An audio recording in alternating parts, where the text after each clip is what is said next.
പുരുഷ ഭഗവാനെ മാത്രം അങ്ങ് വീക്ഷിക്കണ. ഹരേ കൃഷ്ണ. പ്രണാം മാതാജി. ഹരേ കൃഷ്ണ. ഹരേ കൃഷ്ണ. ഓം നമോ ഭഗവതേ വാസുദേവായ. നാരായണം നമസ്കൃത്യം നരം ചൈവ നരോത്തമം ദേവീം സരസ്വതീം വ്യാസം തതോ ജയമുദീരയേ. നഷ്ടപ്രായേഷ ഭദ്രേഷു നിത്യം ഭാഗവത സേവയാ. ഭഗവതി ഉത്തമ ശ്ലോകേ ഭക്തി ഭവതി നൈഷ്ഠികം. മുഖം കരോടി വാചാലം പങ്കും ലംഘയതേ ഗിരിം. യത്കൃപാതമഹം വന്ദേ ശ്രീഗുരും ദീനതാരിണം. ശ്രീചൈതന്യമീശ്വരം പരമാനന്ദമാധവം. ഓം അജ്ഞാനതിമിരാന്തസ്യ ജ്ഞാനാഞ്ജനശലാകയ ചക്ഷുരുന്മീലിതം യേന തസ്മൈ ശ്രീഗുരവേ നമഃ. ചൈതന്യമനോഭീഷ്ടം സ്ഥാപിതം യേന ഭൂതലെ സ്വയം രൂപകഥാമഹ്യം ദദാതി സപദാന്തികം. വന്ദേഹം ശ്രീഗുരോ ശ്രീയുതപദകമലം ശ്രീഗുരുൻ വൈഷ്ണവാംശ ശ്രീരൂപം സർവജാതം സർവരഘുനാഥാന്വിതം തം സജീവം സദ്വൈതം സമദൂതം പരിജന സഹിതം കൃഷ്ണ ചൈതന്യദേവ ശ്രീരാധാകൃഷ്ണപാദം സംഗമലളിത ശ്രീ വിശാഖാന്വിതാംശ. ഹേ കൃഷ്ണ കരുണാ സിന്ധോ ദീനബന്ധോ ജഗത്പദേ ഗോപേശ ഗോപികാകാന്ത രാധാകാന്ത നമസ്തുതേ. തപ്തകാഞ്ചന ഗൗരാംഗീ ശ്രീരാധേ വൃന്ദാവനേശ്വരി വൃഷഭാനുസുതേ ദേവി പ്രണമാമി ഹരിപ്രിയേ. വാഞ്ചകൽപതരൂപശ്ച കൃപാ സിന്ധുഭേവ ജയ പതിതാനം പാവനേതി വൈഷ്ണവേഭ്യോ നമോ നമഃ. നമോ ഓം വിഷ്ണുപാദായ കൃഷ്ണപ്രേഷ്ഠായ ഭൂതലെ ശ്രീമതേ ജയപതാക സ്വാമിനേ നാമിനേ നമാചാര്യപാദായ ഹിതായത്വപ്രദായിനേ ഗൗരവനാഥാമതായ നഗരഗ്രാമതാരിണേ. നമോ ഓം വിഷ്ണുപാദായ കൃഷ്ണപ്രേഷ്ഠായ ഭൂതലെ ശ്രീമതേ ഭക്തിവേദാന്ത സ്വാമിനേ നാമിനേ. നമസ്തേ സരസ്വതേ ദേവേ ഗൗരവാണി പ്രചാരിണേ. ശേഷാശ്രീനിവാദി പാശ്ചാത്യദേശധാരിണേ. ജയ ശ്രീകൃഷ്ണ ചൈതന്യ പ്രഭു നിത്യാനന്ദ ശ്രീ അദ്വൈത ഗദാധര ശ്രീവാസാദി ഗൗര ഭക്തവൃന്ദ. ഹരേ കൃഷ്ണ കൃഷ്ണ കൃഷ്ണ ഹരേ ഹരേ ഹരേ രാമ രാമ രാമ ഹരേ ഹരേ. ഹരേ കൃഷ്ണ. എല്ലാവർക്കും പ്രണാമ. ശ്രീരാധാബന്ധമുണ്ട്. മംഗലാപുരത്തിന്റെ ഭാഗവതം ക്ലാസ്സിലേക്ക് എല്ലാവർക്കും സ്വാഗതം. ഹരേ കൃഷ്ണ. ഹരേ കൃഷ്ണ.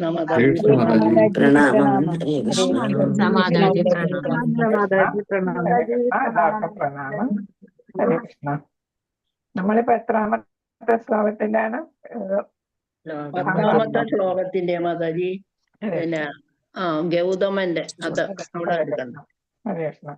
അപ്പൊ ആരൊക്കെയാണ് പരീക്ഷത്തിനെ കാണാനായിട്ട് അല്ലെ തീർത്ഥാടനത്തില് സ്നാനം ചെയ്യാൻ വേണ്ടിയിട്ട് തന്നെ ഭാവേന എത്തിയവരാണ് അല്ലെ. ശരിയായിട്ടുള്ള ആ പണ്ഡിതന്മാരും ഋഷിമാരും ഒക്കെ ആയിരുന്നു. ഉന്നത ഋഷിമാരൊക്കെയാണ് ഇവിടെ എത്തിച്ചേർന്നിരിക്കുന്നത്. അവരിൽ ഓരോ പ്രധാനികളെ കുറിച്ചാണ് പറയുന്നത്. ഹരേ കൃഷ്ണ. പ്രപഞ്ചത്തിലെ 7 മഹാപുരുഷന്മാരിൽ സപ്തർഷികളിൽ ഒരുവൻ ശരദ്വാൻ ഗൗതമൻ അദ്ദേഹത്തിന്റെ പുത്രന്മാരിൽ ഒരുവനായിരുന്നു. അപ്പൊ ആരാണ്? ഗൗതമ മുനിയെ കുറിച്ചാണ് പറയുന്നത്. അദ്ദേഹത്തിന്റെ പുത്രൻ ശരദ്വാൻ ഗൗതമൻ. ഇത് ഗൗതമ ഗോത്രത്തിലുള്ളവരെല്ലാം തന്നെ ഇദ്ദേഹത്തിന്റെ കുലത്തിലെ അനന്തരഗാമികളോ ശിഷ്യ പരമ്പരയിലുള്ളവരോ ആകുന്നു. അപ്പൊ ഗൗതമൻ എന്ന പേര് വരുമ്പോ അത് ഒന്നുകിൽ ഇദ്ദേഹത്തിന്റെ ശിഷ്യനായിരിക്കാം, അല്ലെങ്കിൽ അനന്തരഗാമികളായിരിക്കാം. ഗൗതമ ഗോത്രരെന്ന് അഭിമാനിക്കുന്ന ബ്രാഹ്മണർ സാമാന്യന ആ വംശത്തിലെ അനന്തരഗാമികളും ഗൗതമ ഗോത്രരെന്ന് ഊറ്റം കൊള്ളുന്ന ക്ഷത്രിയരും വൈശ്യരും ഇദ്ദേഹത്തിന്റെ ശിഷ്യ പരമ്പരയിൽ വരുന്നവരുമാകുന്നു. അപ്പൊ 2 തരം ആളുകളെ കുറിച്ച് പറയുന്നു. ഗൗതമ ഗോത്രരെന്ന് അഭിമാനിക്കുന്ന ബ്രാഹ്മണർ ആ വംശത്തിലെ അനന്തരഗാമികളാണ്. പിന്നെ അടുത്തും വേറെ ഉണ്ട് ഗൗതമ ഗോത്രരെന്ന് ഊറ്റം കൊള്ളുന്ന ക്ഷത്രിയരും വൈശ്യരും ഉണ്ട്. അവരും എന്താണ് ശിഷ്യ പരമ്പരയിൽ പെടുന്നവരാണ് എന്നാണ് ഇവിടെ പറഞ്ഞിരിക്കുന്നത്. അപ്പൊ 2 തരം ഗൗതമ വംശജരുണ്ട് എന്നാണ്, അഥവാ ശിഷ്യശ്രേണിയിൽ ഉൾപ്പെടുന്നവരുമാകുന്നു. എന്തായാലും ഗൗതമ ഗോത്ര. ശാപനിമിത്ത ശിലയായി മാറിയ വിശ്രുതയായ അഹല്യയുടെ ഭർത്താവായിരുന്നു ഇദ്ദേഹം. സ്വർഗദേവനായ അഹല്യ ഏതാണ്? നമ്മൾ എവിടെയാണ്? ത്രേതായുഗത്തിലെന്നും പറയുന്നുണ്ട്, അല്ല സത്യയുഗത്തിലെന്നും പറയുന്നുണ്ട്. കാരണം എന്താന്ന് വെച്ചാൽ സത്യയുഗം എന്ന് പറയാനായിട്ട് കാരണം ഗൗതമന് ശാപം കൊടുത്തതിന് ശേഷമാണ് അഹല്യ പവിത്രയാണ് എന്ന് മനസ്സിലായത്. അപ്പൊ പറഞ്ഞു, ത്രേതായുഗത്തില് രാമൻ വന്ന് രാമന്റെ കാൽപാദം നിന്നെ തൊടുമ്പോൾ നിനക്ക് മോക്ഷം മോക്ഷം കിട്ടും കിട്ടും. എന്ന് പറഞ്ഞിരുന്നു. അപ്പൊ അതുകൊണ്ട് 2 യുഗത്തിലാണെന്ന് ചിലര് പറയുന്നുണ്ട്. ഒരു യുഗത്തിൽ ത്രേതായുഗത്തിൽ തന്നെയാണ് എന്നും പറയുന്നുണ്ട്. സത്യയുഗമോ ത്രേതായുഗമോ, എന്തായാലും ത്രേതായുഗത്തിലുണ്ട്. അപ്പോഴാണ് ഭഗവാൻ രാമൻ എത്തിയത്, അല്ലെ ശ്രീരാമൻ എത്തിയത്, അവരെ മോചിപ്പിച്ചത്. സ്വർഗദേവനായ ഇന്ദ്രൻ അഹല്യയുടെ സൗന്ദര്യത്തിൽ മോഹിതനായി ഇവരുടെ 3 പുത്രന്മാരില് ഏറ്റവും ശ്രേഷ്ഠനായ പുത്രൻ ജനക മഹാരാജാവിന്റെ ഉപദേശകനും അതേപോലെ തന്നെ വലിയ ഏറ്റവും പ്രധാനപ്പെട്ട പുരോഹിതനുമായിരുന്നു. ഇതിന്റെ പേര് പെട്ടെന്ന് പേര്.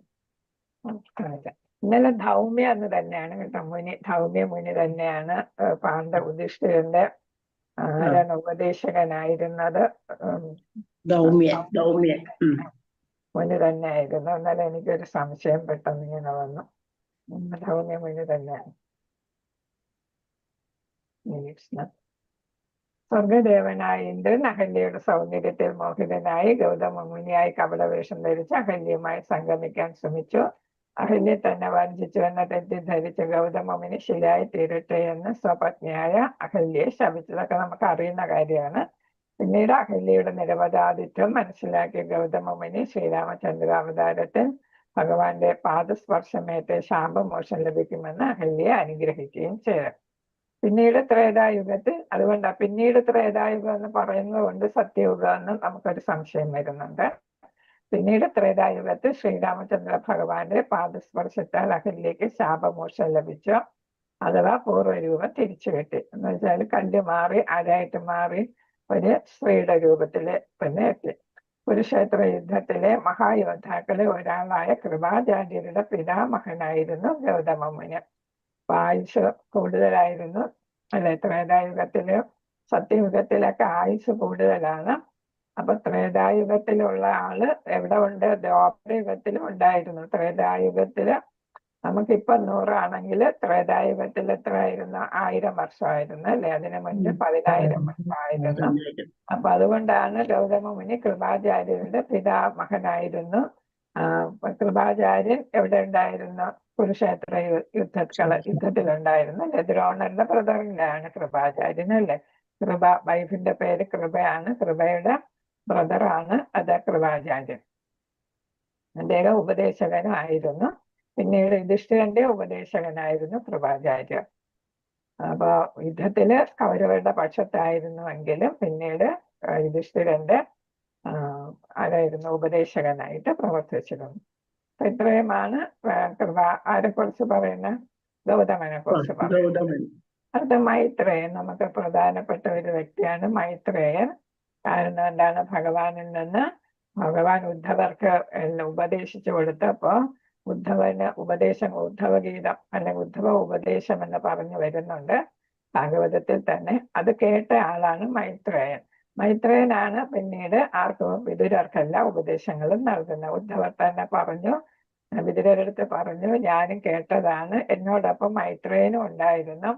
അപ്പൊ മൈത്രേയനോട് ഭഗവാൻ പ്രത്യേകിച്ച് പറഞ്ഞ വിദുരർക്ക് എല്ലാ ഉപദേശങ്ങളും പകർന്നു നൽകണമെന്ന് പറഞ്ഞിരുന്നു.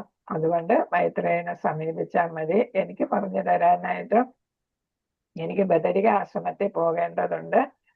ഭഗവാൻ എന്നെ അങ്ങോട്ട് പോകാനാണ് പറഞ്ഞിരിക്കുന്നത്. അതുമല്ല, താങ്കൾ എന്നെക്കാൾ ഒരുപാട് പ്രായം കൂടിയ ആളായതുകൊണ്ട് എന്നെക്കാൾ അങ്ങേക്ക് പറഞ്ഞു തരാൻ ഉചിതനായിട്ടുള്ള ആള് മൈത്രേയനാണ് എന്നൊക്കെ പറയുന്നുണ്ട്.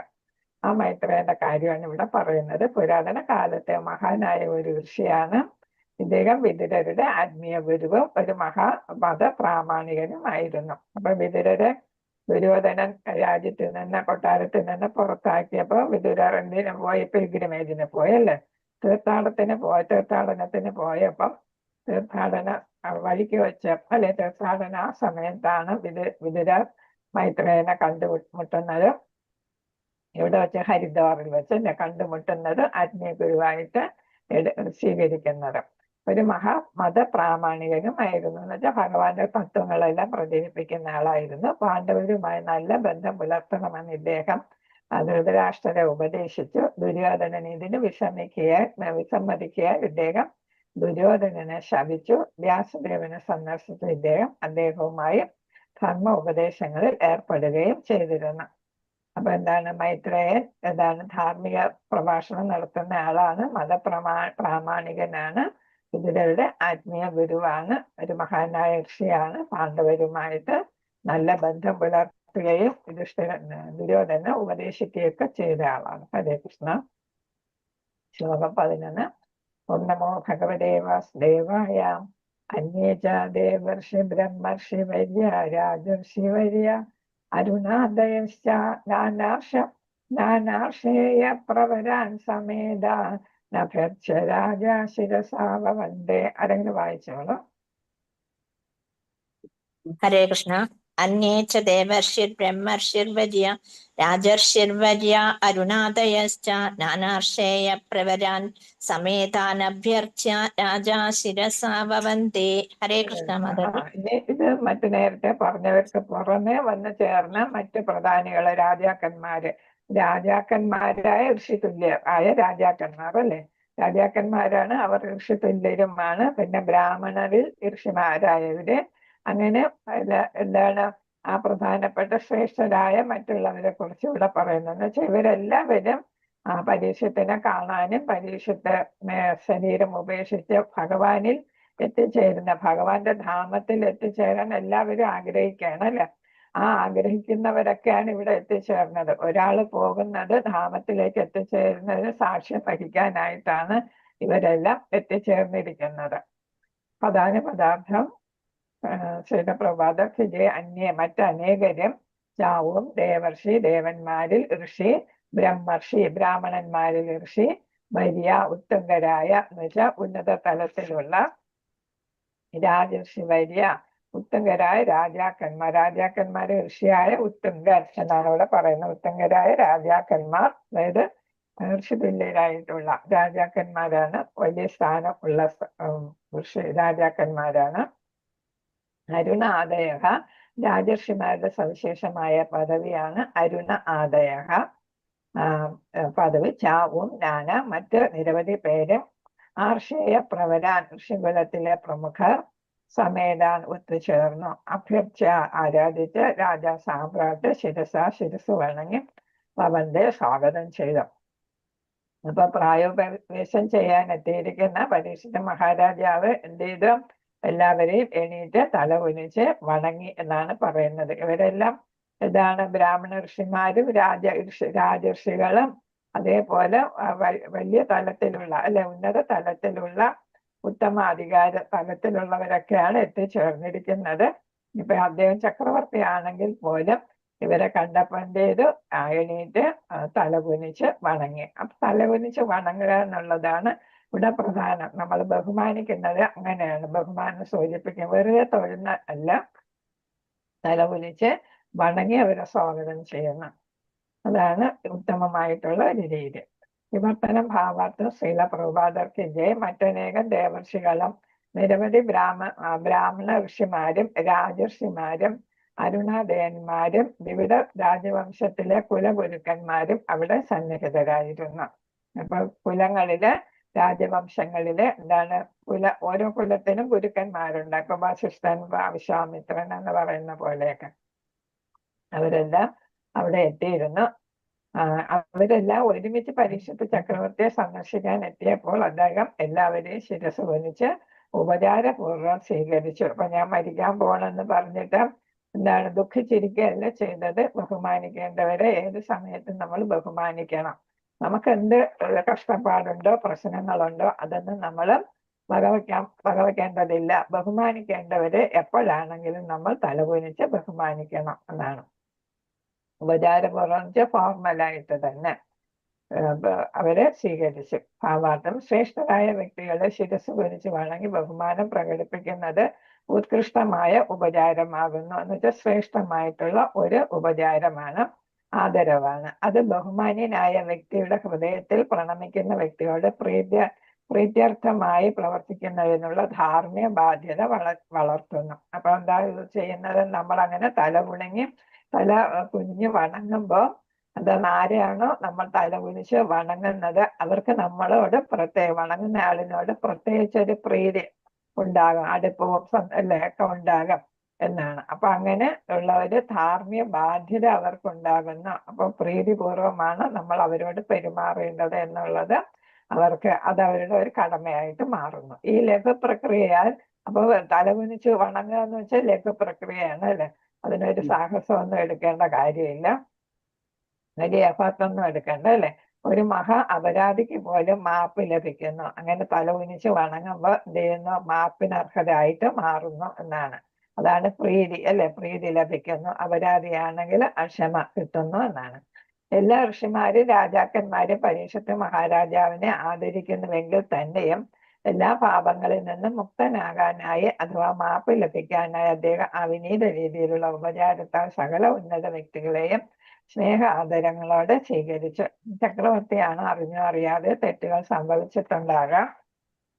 അപ്പൊ എന്ത് ചെയ്ത് അറിഞ്ഞോ അറിയാതെ എന്തെങ്കിലും തെറ്റുകൾ ചെയ്തിട്ടുണ്ടെങ്കിൽ അതിനെല്ലാം മാപ്പ് കിട്ടാൻ ഈ അവസരം അദ്ദേഹം ഉപയോഗിക്കുകയാണ്. അപ്പൊ തല കുനിച്ച് വണങ്ങിയപ്പോ എന്താണ്, അവർക്ക് അദ്ദേഹത്തോട് എന്തെങ്കിലും ദേഷ്യമോ എന്തെങ്കിലും ഉണ്ടെങ്കിൽ അതെല്ലാം ഇല്ലാതായി എന്നാണ്. അപ്പൊ സാമാന്യേന മരണത്തിന് മുമ്പ് എല്ലാ പാപങ്ങളിൽ നിന്നും മാപ്പ് ലഭിച്ച് വിമുക്തനാകാൻ വിവേകമുള്ള ഏവരും ജീവിത അന്ത്യഘട്ടത്തിൽ ഈ വിനീത രീതി സ്വീകരിക്കേണ്ടതാകുന്നു. അപ്പൊ ശ്രീല പ്രഭുപാദൻ നമുക്ക് പറഞ്ഞു തരികയാണ്, നമ്മൾ ഇപ്പൊ മരിക്കുന്ന സമയം അല്ലെങ്കിൽ തന്നെ എന്താണ്, ഏതവസരത്തിലാണെങ്കിൽ നമ്മൾ തലകുനിച്ച് വണങ്ങണം എന്നാണ് പറയുന്നത്. അപ്പൊ നമ്മുടെ ശത്രുവിനെ വണങ്ങിയാൽ പോലും നമുക്ക് എന്ത് കിട്ടും, അവരിൽ നിന്ന് ശത്രുത ഇല്ലാതാകാനായിട്ട് ചിലപ്പോൾ ഇടാകും. എന്ന് വെച്ചാൽ നമ്മുടെ അഹംഭാവം ഒന്നും ഇല്ല എന്നുള്ളതല്ലേ, അവൻ എന്നോട് മാപ്പ് ചോദിക്കുന്ന പോലെ അല്ലേ എന്നുള്ളതായിട്ട് തോന്നും. അങ്ങനെ എന്ത് ചെയ്യാം, അവർക്കും നമ്മളോട് ക്ഷമിക്കാൻ, ശത്രുത മാറി മിത്രത്വം ആകാനായിട്ടൊക്കെ സാധ്യമാകും. അപ്പൊ മരണസമയത്താണെങ്കിൽ അതിൻ്റെ അടുത്ത സമയങ്ങളാണെങ്കിൽ എല്ലാ പാപങ്ങളിൽ നിന്നും മോചനം നേടാനായിട്ട് സാധിക്കും. അവരുടെ എല്ലാ ക്ഷമയും അല്ലെ മാപ്പും അതേപോലെ തന്നെ അനുഗ്രഹവും ഒക്കെ കിട്ടും. ഈ വിധം ഭഗവാനിലേക്ക്, പരമപുരുഷനിലേക്ക്, ഭഗവാന്റെ ഭവനത്തിലേക്ക് മടങ്ങി പോകാനായി ഏവരുടെയും സന്മനോഭാവം പരീക്ഷിത്ത് മഹാരാജാവ് സവിനയം യാചിച്ചു. അപ്പൊ ചക്രവർത്തിയാണ് അല്ലെ, ചക്രവർത്തി അവരോടെല്ലാം എന്താണ് നല്ല മനോഭാവം പ്രതീക്ഷിച്ചു, എല്ലാവരോട് അത് അഭ്യർത്ഥിച്ചു. എല്ലാവരും തെറ്റുകൾ ക്ഷമിക്കണം. എല്ലാവരും ഉദ്യോഗത്തിൽ നിന്ന് വിട വാങ്ങുമ്പോൾ എല്ലാവരും അറിഞ്ഞോ അറിയാതെ എന്തെങ്കിലും ആരുടെങ്കിലും തെറ്റ് ചെയ്തിട്ടുണ്ടെങ്കിൽ, കോപിച്ചിട്ടുണ്ടെങ്കിൽ ഒക്കെ എന്നോട് ക്ഷമിക്കണേ എന്നൊക്കെ പറയും അല്ലേ. എല്ലാവരും റിട്ടയർമെന്റിന്റെ സമയത്ത് അങ്ങനെ ഒരു വാചകം കൂടെ പറയും. ഇവിടെ എന്താണ്, പരീക്ഷിത്ത് ഈ ലോകം തന്നെ വിട്ടു പോകാനായിട്ട് തീരുമാനിച്ചിരിക്കുകയാണ്. ഹരേ കൃഷ്ണ. ശ്ലോകം എത്രയാണ്? 12. ഓം നമോ ഭഗവതേ വാസുദേവായ. സുഹോപവിഷ്ടേധ്വദ തേഷു ഭൂയഃ കൃത പ്രണാമ സജിഗീർഷിതം യത് വിജ്ഞാപയാമാസ വിവിക്തചേത ഉപസ്ഥിതോ അഗ്രേ അവിഗ്രഹീത പാണിഃ. സുഹോപവിഷ്ടേധ്വദ തേഷു ഭൂയഃ കൃത പ്രമാണ സജിഗീർഷിതം യത് വിജ്ഞാപയാമാസ വിവിക്തചേത ഉപസ്ഥിതോ അഗ്രേ അഭിഗ്രഹീത പാണിഃ. ആരെങ്കിലും വായിച്ചോളൂ. ഹരേ കൃഷ്ണ. ഓ നമോ ഭഗവതേ വാസുദേവായ. ശ്ലോകം 12. സുഖോപവിഷ്ടേഷത തേഷു ഭൂയഃ കൃത പ്രണാമ സുജിഗീർഷിതം യത് വിജ്ഞാപയാമാസ വിവിക്തചേത ഉപസ്ഥിതോ അഗ്രേ അഭിഗൃഹീത പാണിഃ. ഹരേ കൃഷ്ണ. പ്രധാന പദാർത്ഥം ശ്രീല പ്രഭുപാദർക്ക് സുഖമായി ഉപവേഷ്ടുഷു എല്ലാവരും ആസന്നസ്ഥരായിക്കൊണ്ട് അതാനന്തരം തേശു അവർക്ക് സന്ദർശകർക്ക് പോയ വീണ്ടും പ്രണമിച്ച ശേഷം സ്വയം ചികീർഷിതം ഉപവാസ തീരുമാനം യത് ആര് വിജ്ഞാപയാമാസ സ്വയം സമർപ്പണം ചെയ്തു. വിവിക്ത ചേതാഹ ലൗകിക കാര്യങ്ങളിൽ നിന്നും മനസ്സിനെ പിൻവലിച്ചവൻ ഉപസ്ഥിതനായി അഗ്രേ അവരുടെ മുന്നിൽ അഭിഗ്രഹീത പാണി കൂപ്പുകൈകളോട് നമ്മളിപ്പോ ഒരു പ്രധാന തീരുമാനം എടുത്തു കഴിഞ്ഞാല് നമ്മൾ ഒരു സഭയിൽ വരുമ്പോൾ എന്ത് ചെയ്യും, നമ്മൾ അത് ആ സഭയിൽ എല്ലാവരുമായിട്ട് അത് പങ്കുവയ്ക്കും അല്ലേ. അവിടെ നമ്മൾ പങ്കുവയ്ക്കുകയല്ല പരസ്യപ്പെടുത്തുകയാണ് ചെയ്യുന്നത് അല്ലേ. അതേപോലെ ഇവിടെ ചക്രവർത്തി എന്താണ് പ്രായോപവാസം ചെയ്യാനായിട്ട് തീരുമാനിച്ചു. അപ്പൊ എന്താണ്, അതെല്ലാവർക്കും അറിയാം, എന്നാലും പബ്ലിക്കായിട്ട് അത് അവരെ അറിയിക്കുകയാണ് ചെയ്യുന്നത്. അപ്പൊ സവിനയെ അറിയിച്ചു എന്നാണ്. എല്ലാ ഋഷിമാരും മറ്റുള്ളവരും സൗകര്യപ്രദമായി ഉപവിഷ്ടരായ ശേഷം രാജാവ് അവരുടെ മുന്നിൽ എഴുന്നേറ്റ് നിന്ന് കൂപ്പ് കൈകളോട് മരണം വരെ ഉപവസിക്കാനുള്ള തന്റെ തീരുമാനം സവിനയം അറിയിച്ചു. അപ്പൊ എല്ലാവരെയും അത് അറിയിക്കേണ്ടത് ചക്രവർത്തിയാണ്. അപ്പൊ എല്ലാ പ്രജകളുടെയും ഭരണാധികാരിയായിരുന്നു അല്ലെ. അപ്പൊ അദ്ദേഹം അത് അവരെ അറിയിക്കുകയായിരുന്നു ചെയ്തത്. ആവർത്തം ഗംഗാ നദീതീരത്ത് മരണം വരെ ഉപവസിക്കുവാൻ രാജാവ് നേരത്തെ തന്നെ തീരുമാനിച്ചിരുന്നുവെങ്കിലും അവിടെ സന്നിഹിതരായിരുന്ന പ്രാമാണികരുടെ അഭിപ്രായം അറിയാൻ വേണ്ടി അദ്ദേഹം തന്റെ തീരുമാനം അവരെ സവിനയം അറിയിച്ചു. നമ്മൾ ഈ കല്യാണമൊക്കെ നിശ്ചയിച്ച് ജാതകം കൂടെ കഴിയുമ്പോഴെന്ത് ചെയ്യും, കല്യാണത്തിന്റെ കാര്യം ഇങ്ങനെ നമ്മൾ അറിയിക്കുക അല്ലേ, അതേപോലെയാണ്. അപ്പം എല്ലാവരുടെ അഭിപ്രായം അറിയാനായിട്ടാണ് ഇങ്ങനെ അറിയിക്കുന്നത്. ഏത് തീരുമാനമായാലും അത് എത്ര തന്നെ പ്രധാനപ്പെട്ടതായാലും അഥവാ ഗൗരവ ഫലങ്ങൾ ഉളവാക്കുന്നതായാലും ഏതാനും പ്രാമാണികർ മുഖേന അത് ശരിയെന്ന് ഉറപ്പുവരുത്തണം. അപ്രകാരം ചെയ്യുന്ന പക്ഷം അത് തീരുമാനത്തെ കുറ്റമറ്റതാക്കി തീർക്കുന്നു. അക്കാലത്ത് രാജ്യം ഭരിച്ചിരുന്ന ഭരണാധികാരികളെല്ലാം നിരുത്തരവാദികളായ ഏകാധിപതികളായിരുന്നില്ല എന്ന് ഇത് അർത്ഥമാക്കുന്നു. അപ്പോൾ ഒരു തീരുമാനം എടുക്കുമ്പോൾ അതെന്ത് ചെയ്യുന്നു, എല്ലാവരെയും അറിയിക്കുക എന്ന് വെച്ചാല് അവര് ജനങ്ങളുടെ ഹിതം അനുസരിച്ച് രാജ്യം ഭരിച്ചിരുന്നവരാണ് എന്നാണ് അതിൽ നിന്ന് മനസ്സിലാക്കേണ്ടത്. അല്ലാതെ സ്വന്തം ഇഷ്ടപ്രകാരം ഭരിച്ചിരുന്നവരല്ല. എങ്കിൽ ഇതുപോലെ അറിയിക്കേണ്ട കാര്യമില്ല. അവർ വേദാനുശാസനങ്ങളെ അടിസ്ഥാനപ്പെടുത്തി ഋഷിമാരുടെയും സന്യാസിമാരുടെയും ആധികാരികമായ തീരുമാനങ്ങള് സനിഷ്കർഷം പിന്തുടർന്ന് പോന്നിരുന്നു. എന്ന് വെച്ചാല് അവരെ ഉപദേശകരുണ്ടല്ലേ, ആരാണ്, ബ്രാഹ്മണരായിട്ടുള്ള ഉപദേശകരുണ്ട്. അപ്പൊ ആ ഉപദേശകർ പറയുന്നതും അതേപോലെ തന്നെ വേറെ ഋഷിമാരും സന്യാസിമാരും ഒക്കെ ഉണ്ടായിരിക്കും. രാജകൊട്ടാരത്തില് രാജസദസ്സില് അവരുടെ എല്ലാം ഉപദേശങ്ങൾ ശ്രമിച്ചിരുന്നു. അങ്ങനെയാണ് തീരുമാനം എടുത്തിരുന്നത്. പരീക്ഷത്ത് മഹാരാജാവ് ഒരു ഉത്തമ രാജാവാകയാൽ അദ്ദേഹത്തിന്റെ ജീവിതത്തിന്റെ അന്ത്യദിനങ്ങളിൽ പോലും പ്രാമാണികരുടെ വിദഗ്ധ ഉപദേശം സ്വീകരിക്കുകയും അനുസരിക്കുകയും ചെയ്തിരുന്നു. അപ്പൊ മരിക്കാൻ പോവുകയാണ്, അപ്പൊ പോലും അദ്ദേഹം എന്ത് ചെയ്തിരുന്നു, പ്രാമാണികരുടെ വിദഗ്ധ ഉപദേശം സ്വീകരിച്ചിരുന്നു. അപ്പൊ ഞാൻ ചെയ്യാൻ പോകുന്നത് ശരിയാണോ എന്നറിയാനായിട്ട് അദ്ദേഹം അവരെ ഉപദേശം ശ്രവിച്ചിരുന്നു എന്നാണ്. ശ്ലോകം 13. ഓം നമോ ഭഗവതേ വാസുദേവായ. രാജോവാച അഹോ വയം ധന്യതമാ നൃപാണാം മഹത്തമാം അനുഗ്രഹണീയ ശീലാഹ രാജ്ഞം കുലം ബ്രാഹ്മണ പാദശൗചാത് ദൂരാത് വിസൃഷ്ടം ഗർഹ്യകർമ്മ. അഹോ രാജോവാച അഹോ വയം ധന്യതമാ നൃപാണാം മഹത്തമാം അനുഗ്രഹണീയ ശീലാഹ രാജ്ഞം കുലം ബ്രാഹ്മണ പാദ ശൗചാത് ദൂരാത് വിസൃഷ്ടം ബദഗർഹ്യ കർമ്മഃ. അങ്ങനെ വായിച്ചോളൂ. ഹരേ കൃഷ്ണ. നമോ ഭഗവതേ. വായിച്ചോ മാതാജി, വായിച്ചോളൂ മാതാജി.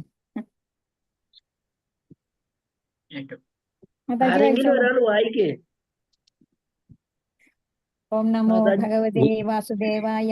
രാജോവാച അഹോ വയം ധന്യതമാ നൃപാണാം മഹത്തമാനുഗ്രഹണീയ ശീലാഃ രാജ്ഞം കുലം ബ്രാഹ്മണപാദ ശൗചാത് ദൂരാത് വിസൃഷ്ടം ബദഗർഹ്യ കർമ്മ. ഹരേ കൃഷ്ണ മാതാജി. ഹരേ കൃഷ്ണ. പദാർത്ഥ ശീലപ്രഭാതത്തിന്റെ രാജോവാച. ഭാഗ്യവാനായ രാജാവ് പറഞ്ഞു.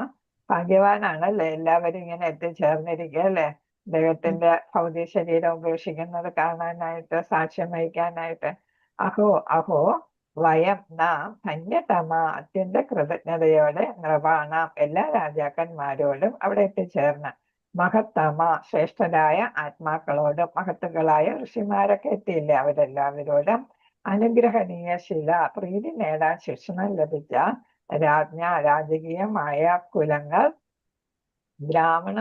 ബ്രാഹ്മണരുടെ പാദങ്ങൾ ശൗചാത് വൃത്തിയാക്കിയ ശേഷമുള്ള ഉച്ഛിഷ്ടം ദൂരാത് വിദൂരത്തിൽ വിസൃഷ്ടം എപ്പോഴും ഉപേക്ഷിച്ച് പോകുന്നു. കാരണമായി ഗർഹണീയമായ കർമ്മ പ്രവർത്തികളിൽ. അപ്പം പരീക്ഷത്തെ പറയുന്ന ഭാഗ്യവാനായ രാജാവ് ഇപ്രകാരം പറഞ്ഞു. നാം നിശ്ചയമായി അദ്ദേഹം ചെയ്ത കാര്യങ്ങൾ പറയാണ്. അനുഗ്രഹണീയ ശീലരായ എല്ലാ രാജാക്കന്മാരെക്കാളും എന്താണ് ശ്രേഷ്ഠരായ ആത്മാക്കളുടെ പ്രീതി സമ്പാദിക്കാൻ ശിക്ഷണം ലഭിച്ച എല്ലാ രാജാക്കന്മാരെക്കാളും അത്യന്തം കൃതജ്ഞാഭരിതനാണ്. സാമാന്യന് നിങ്ങൾ ഋഷിമാരും സന്യാസികളും രാജ്യത്വത്തെ ഉച്ഛിഷ്ടമായി കരുതി നിരസിക്കുകയും ദൂരേക്ക് വലിച്ചെറിയുകയും ചെയ്യുന്നു. അപ്പൊ ഞാൻ ഭാഗ്യവാനാണ് എന്നാണ് ഇവിടെ പറയുന്നത്.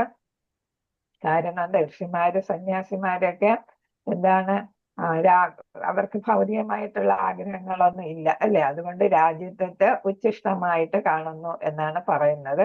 അവർക്ക് ഭൗതികമായിട്ട് ഒന്നും നേടാനില്ല. അത് കാരണം അവർ രാജാവിൽ നിന്നും ഒന്നും പ്രതീക്ഷിക്കുന്നില്ല. അതുകൊണ്ടാണ് അവര് അതിനെയൊക്കെ ദൂരേക്ക് വലിച്ചെറിയുന്നു എന്നാണ് പറയുന്നത്. എന്നാൽ ഞാൻ എന്താണ്, അത്യന്തം കൃതജ്ഞാഭരിതനാണ്. അപ്പൊ എല്ലാവരും ഇവിടെ എത്തി, രാജാക്കന്മാരും എല്ലാവരും ഇവിടെ എത്തി, ശ്രേഷ്ഠരായിട്ടുള്ള ആരാണ് ഋഷിമാരും എല്ലാവരും ഇവിടെ എത്തിയത് കൊണ്ട് ഞാൻ അത്യന്തം കൃതജ്ഞാഭരിതരാണ്. സാധാരണ ഈ ഋഷിമാരും സന്യാസിമാരും ഒന്നും രാജാവിന്റെ കാര്യത്തിന് എത്താറില്ല എന്നാണ് പറയുന്നത്. ഇപ്പൊ ഒരു രാജാവാണ് അല്ലെ, രാജാവാണ് ഇവിടെ പ്രായോപവാസം ചെയ്യാനായിട്ട് വന്നിരിക്കുന്നത്. അപ്പൊ അവിടെ എത്തേണ്ട കാര്യമില്ല ഋഷിമാരും സന്യാസികളും അല്ലെ, എന്നിട്ടും അവരെത്തി എന്നുള്ള. അതേപോലെ രാജർഷികളും എത്തിയിരിക്കുകയാണ് അല്ലെ, ശ്രേഷ്ഠരായ രാജർഷികളും ഒക്കെ എത്തിയിരിക്കുന്നു. സാധാരണ രാജാക്കന്മാരല്ല, ഋഷിതുല്യരായിട്ടുള്ള രാജാക്കന്മാരും അതേപോലെ തന്നെ ശ്രേഷ്ഠരായ ഋഷിമാരും സന്യാസികളും. അവർക്ക് രാജത്വം എന്ന് പറയുന്നത് അവർക്ക് ഒന്നുമല്ല, അവരൊട്ടും പ്രാധാന്യം കൽപ്പിക്കുന്നില്ല. എന്നിട്ട് പോലും ആരെ കാണാനെത്തി എന്നാണ്, പരീക്ഷിത്ത് മഹാരാജാവിനെ കാണാനെത്തി. അതുകൊണ്ട് ഞാൻ എല്ലാവരോടും കൃതജ്ഞതയുള്ളവനാണ് എന്നാണ് ഇവിടെ പറയുന്നത്. അപ്പൊ ഒരു ചക്രവർത്തിയുടെ മഹത്വമാണ് ഇവിടെ എടുത്തു കാട്ടുന്നത് അല്ലെ. പരീക്ഷത്ത് മരിക്കാൻ പോയിട്ട് പോലും അദ്ദേഹം എല്ലാവരോടും കൃതജ്ഞത പറയുകയാണ്, എല്ലാവരും എത്തിച്ചേർന്നതിന്. ഭാവാർത്ഥം ശ്രീല പ്രഭുപാദർ പറയുന്ന ധർമാനുശാസനങ്ങൾ പ്രകാരം മലമൂത്രം മലിനജലം മുതലായവ ദൂരെ ഉപേക്ഷിക്കണം.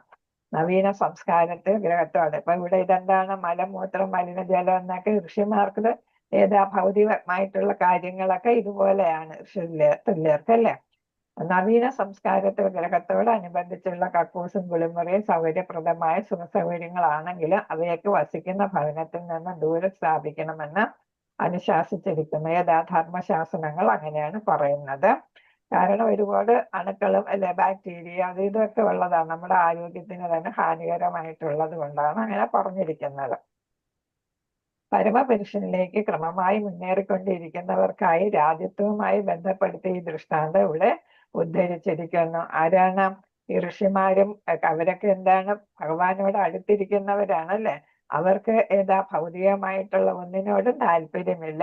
ഇവിടെ ഭൗതികമായിട്ടുള്ളത് ഏതാണ്, രാജ്യത്വം അല്ലെ. എന്നുവെച്ചാൽ ക്ഷത്രിയരും ക്ഷത്രിയ വംശജരും രാജാവുമായിട്ട് ബന്ധപ്പെട്ടത്. അതൊന്നും അവർക്ക് എന്തല്ല, അതിലൊന്നും സാധാരണ താല്പര്യം ഉള്ളവ അല്ല എന്നാണ്. പരമപുരുഷനിലേക്ക് മടങ്ങിപ്പോകാൻ ആഗ്രഹിക്കുന്നവർ സമ്പന്നരുമായി അഥവാ രാജകീയ ഗണങ്ങളുമായി ഉറ്റബന്ധം സ്ഥാപിക്കുന്നത് ആത്മഹത്യയേക്കാൾ പരിതാപകരമെന്ന് ശ്രീ ചൈതന്യ മഹാപ്രഭു പറഞ്ഞിരിക്കുന്നു. അതുകൊണ്ടാണ് ഒറീസയിലെ രാജാവിനെ കാണാനായിട്ട് ആര് വിസമ്മതിച്ചത്? ചൈതന്യ മഹാപ്രഭു വിസമ്മതിച്ചതല്ലേ. അപ്പൊ വളരെ ബുദ്ധിമുട്ടി അവസാനം എന്താണ്, താൻ ശുദ്ധ ഭക്തനാണെന്ന് തെളിയിച്ചപ്പോൾ മാത്രമാണ് രാജാവിന് കാണാനായിട്ട് അനുവാദം കൊടുത്തത്. അതുവരെ അദ്ദേഹം കൊടുത്തില്ല. കാരണം എന്താ, അത് രാജാവായത് കൊണ്ട്. ഭക്തനാണെന്ന് പറഞ്ഞിട്ടും കൊടുത്തില്ല. കാരണം എന്താ, രാജാവ്. അതായത് ഭൗതികതയുമായിട്ട് ബന്ധപ്പെട്ട ഒന്നുമായിട്ട് ബന്ധം സ്ഥാപിക്കത്തില്ല. ആരാണ്? ഈ ഭഗവാനിലേക്ക് അടുക്കാൻ ഉദ്ദേശിച്ചിരിക്കുന്ന ചൈതന്യ മഹാപ്രഭുവിനെ പോലുള്ള സന്യാസിമാരൊക്കെ. അതാണ് ഇവിടെ പറയുന്നത്. എന്താണ്, ആത്മഹത്യയേക്കാൾ പരിതാപകരമാണ് എന്നാണ് പറഞ്ഞിരിക്കുന്നത്. അപ്പൊ അതിനേക്കാൾ മോശമാണ് ഭൗതികതയിൽ നിൽക്കുന്നവരുമായിട്ട് കൂട്ടുചേരുന്നത്. സാധാരണയായി ഭഗവത് സൃഷ്ടിയുടെ ബാഹ്യ സൗന്ദര്യത്തിൽ അതിരേകമായി അനുരക്തരായ വ്യക്തികളോട് അതീന്ദ്രിയവാദികൾ സഹവസിക്കയില്ല. അതായത് ഭൗതിക ഇന്ദ്രിയാസ്വാദനം ഒക്കെ ലക്ഷ്യമിടുന്നവരോട് അതീന്ദ്രിയ തലത്തിലെത്തിയവർ എന്നില്ല സഹവസിക്കത്തില്ല. നമ്മൾ പറയത്തില്ല ഇല പോയി മുള്ളിൽ വീണാലും മുള്ളു പോയി ഇലയിൽ വീണാലും ഇലയ്ക്ക് കേട് എന്ന് പറയുന്നത് കൊണ്ട് അതീന്ദ്രിയവാദികൾ മറ്റുള്ളവരുമായിട്ട് അധികം ഭൗതികവാദികളുമായിട്ട് അല്ലെങ്കിൽ ഭൗതികതയെ മുഴുകിയവരുമായിട്ട് ബന്ധം സ്ഥാപിക്കത്തില്ല. മനോഹരമായി ലൗകിക ലോകം യാഥാർത്ഥ്യത്തിന്റെ ദൈവത്തിന്റെ രാജ്യം ഭഗവധാമത്തിന്റെ ഛായാത്മകമായ പ്രതിഫലനമല്ലാതെ മറ്റൊന്നുമല്ലെന്ന് ആത്മീയ സാക്ഷാത്കാരത്തിന്റെ ഉത്കൃഷ്ടമായ ജ്ഞാനത്തിലൂടെ അതീന്ദ്രിയവാദി ഗ്രഹിക്കുന്നു. നമ്മൾ പഠിച്ചത് അശ്വത്ഥാവൃക്ഷം പോലെയാണ് ഏതാ നമ്മുടെ ഭൂമി അല്ലെ, ഭൗതിക ലോകം, ഭൂമി ഉൾപ്പെടുന്ന ഭൗതിക ലോകം. അപ്പൊ അത് കാരണം എന്താണ്, അവർക്ക് ഇവിടെ അല്ല താല്പര്യം, ഏതാണ്, ഇത് വെറും ഛായയാണ്, ഇത് മായയാണ് അല്ലെ. അതുകൊണ്ട് അവർക്ക് യാഥാർത്ഥ്യത്തെയാണ് അവർക്ക് വേണ്ടത്. അതുകൊണ്ട് മായയിൽ പെടാതെ അവരെന്ത് ചെയ്യുന്നു, യാഥാർത്ഥ്യത്തിലേക്ക് ദൃഷ്ടി ഊന്നുകയാണ് ചെയ്യുന്നത്. ആകയാൽ രാജകീയ സമ്പത്തിലോ അല്ലെങ്കിൽ അതുപോലുള്ള മറ്റെന്തിലുമോ അവർ ഒട്ടും തന്നെ ആകർഷിതരാകുന്നില്ല. ആരാണ് ആകർഷിതരാകാത്തത്? ഹരേ കൃഷ്ണ. പരീക്ഷിത് മഹാരാജാവിനെ പോലുള്ള പരീക്ഷിത് മഹാരാജനെ പോലുള്ളവരല്ല, ഋഷിതുല്യ ഋഷിമാരും രാജർഷികളും. എന്നാൽ പരീക്ഷിത് മഹാരാജാവിന്റെ കാര്യത്തിൽ സ്ഥിതി വളരെ വ്യത്യസ്തമായിരുന്നു. പ്രത്യക്ഷത്തിൽ അനുഭവജ്ഞാനമില്ലാത്ത അവിവേകിയായ ബ്രാഹ്മണൻ ബാലനാൽ പരീക്ഷിത് മഹാരാജാവ് 7 നാൾക്കകം സർപ്പദർശനമേറ്റ് മരണപ്പെടുമെന്ന് ശപിക്കപ്പെട്ടുവെങ്കിലും യഥാർത്ഥത്തിൽ തന്നിലേക്ക് മടങ്ങി വരാൻ പരമപുരുഷനിൽ നിന്നുള്ള ആഹ്വാനമായിരുന്നു അത്. അപ്പൊ ഈ ഋഷിമാരുടെ പോലെ തന്നെ പറഞ്ഞതുപോലെ എന്താണ്, പരീക്ഷിത് രാജാവും അതേ തലത്തിൽ എത്തിച്ചേർന്നിരിക്കുകയാണ് ഇപ്പം. അതുകൊണ്ട് ഋഷിമാരും അല്ലെ രാജർഷികളും ഏത് തലത്തിലാണോ അതേ തലത്തിൽ തന്നെ ആരും എത്തിയെന്നാണ് പറയുന്നത്. പറഞ്ഞത് ശരിയാണ്, പരീക്ഷിത് മഹാരാജാവും എത്തി. അതുകൊണ്ട് അദ്ദേഹം ചിന്തിക്കുന്ന എന്താണ്, ഭഗവാനിലേക്ക് എത്തിച്ചേരാൻ വേണ്ടിയിട്ടാണ് ഈ മുനികുമാരൻ ശൃംഗി എന്നെ ശപിച്ചത് എന്ന് അദ്ദേഹം മനസ്സിലാക്കിയിട്ടുണ്ട്. പരീക്ഷിത് മഹാരാജാവ് കുറെ ഉണ്ട് അല്ലെ. അപ്പൊ ഇവിടെ നിർത്താൻ കുറച്ചുണ്ട്, ഞാൻ വിചാരിച്ചിപ്പോ കഴിയുമെന്ന്. ഹരേ കൃഷ്ണ. അപ്പൊ നമുക്ക് നാളെ ചെയ്യാം. പാഞ്ചകൽപതരൂപശ്ച കൃപാ സിന്ധുഭേവജ പതിദാന പാവനേഭ്യോ വൈഷ്ണവേഭ്യോ നമോ നമഃ.